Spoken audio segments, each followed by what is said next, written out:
La collecte laitière en France a été très dynamique en 2011 avec une croissance supérieure à 5%.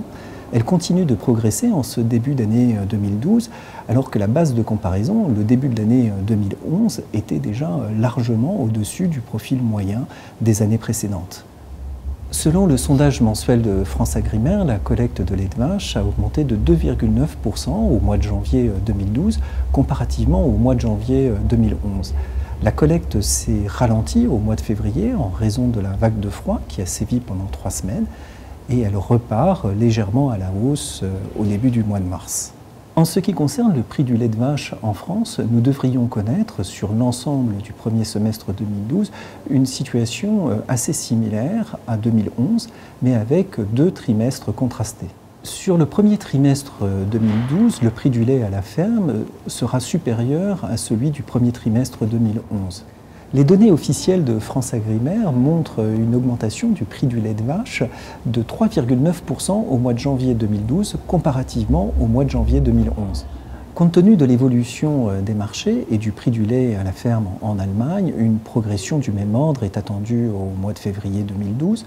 En ce qui concerne le mois de mars, la tendance restera positive, mais la progression sera plus faible. Ensuite, sur les mois d'avril et de mai, la situation sera en revanche moins favorable compte tenu de l'évolution actuelle des marchés sur le premier trimestre 2012. Après une période faste, le marché des produits laitiers retrouve actuellement une configuration plus habituelle, c'est-à-dire que le prix des produits laitiers, que ce soit le beurre ou les poudres de lait, a tendance à baisser en début d'année à l'approche du pic de collecte en Europe. En 2011, nous avions échappé à cet épisode baissier car non seulement la demande internationale était soutenue, mais de plus, l'un des grands pourvoyeurs du marché mondial, la Nouvelle-Zélande, avait connu une période de sécheresse. L'impact de cette sécheresse a été finalement assez limité sur la production néo-zélandaise, mais cet incident a inquiété les acheteurs. Ils redoutaient une pénurie et ceci a induit une envolée des prix. En ce début d'année 2012, il n'y a pas eu d'incident climatique majeur. La production laitière a progressé un peu partout dans le monde, que ce soit en Nouvelle-Zélande, en Argentine ou aux États-Unis. La tendance est similaire en Europe, la production laitière a augmenté dans plusieurs pays.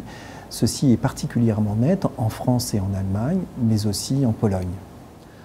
En conséquence, bien que la demande mondiale reste soutenue, le prix du lait à la ferme devrait baisser en avril 2012. Comparativement à 2011, la baisse attendue serait de l'ordre de 4 à 5%. Cette baisse du prix du lait ne préjuge pas de la situation que nous connaîtrons l'été prochain.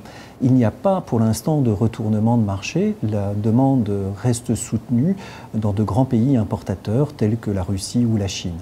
Mais comme la production laitière est actuellement en Europe dans sa phase ascendante de printemps, et ceci jusqu'à la fin du mois d'avril, les acheteurs adoptent une position attentiste et cet attentisme tire le prix des produits laitiers vers le bas. Cette situation devrait a priori perdurer dans les prochaines semaines. En définitive, pour connaître véritablement la tendance sur le second semestre 2012, il faudra attendre le mois de mai et faire le point juste après le pic européen de collecte.